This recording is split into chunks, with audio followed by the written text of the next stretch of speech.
Household debt in the US, a snapshot of Q2 2023. Total household debt reaches $17.06 trillion. Are you curious about the financial health of households in the US? Here's a breakdown of the latest data from the Federal Reserve Bank of New York's Center for Microeconomic Data. In the second quarter of 2023, total household debt rose slightly by $16 billion, reaching a whopping $17.06 trillion. Let's dive into what this means for everyday Americans. Credit card debt crosses $1 trillion mark. One of the most noticeable trends is the surge in credit card balances. From Q1 2023 to Q2 2023, credit card debt skyrocketed by $45 billion, making it an all-time high of $1.03 trillion. That's a 4.6% increase in just one quarter. In the same period, credit card accounts also grew by 5.48 million, bringing the total to 578.35 million. The maximum credit limits on these accounts surged by $9 billion, reaching a staggering $4.6 trillion. Housing debt remained steady. Mortgage balances, however, didn't change much from the previous quarter. They remained at $12.01 trillion by the end of June.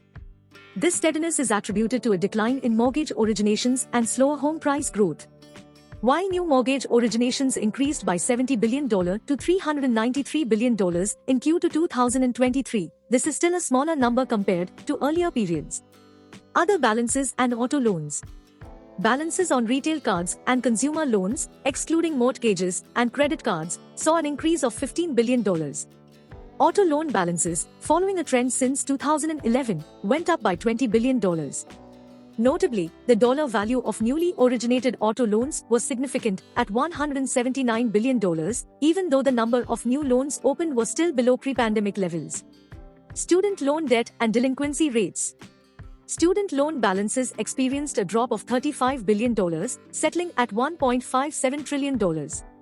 Delinquency rates across all types of debt remained low, showcasing the recovery from pandemic-related financial stress.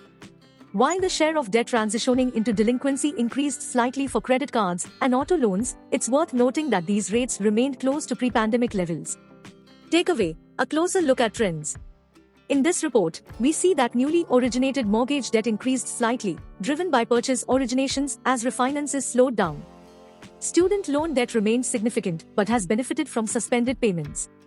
Housing foreclosures stayed very low, even after the CARES Act moratorium was lifted. Understanding the report. The Federal Reserve Bank of New York's Household Debt and Credit Report is a valuable resource that sheds light on the borrowing and indebtedness trends of US households.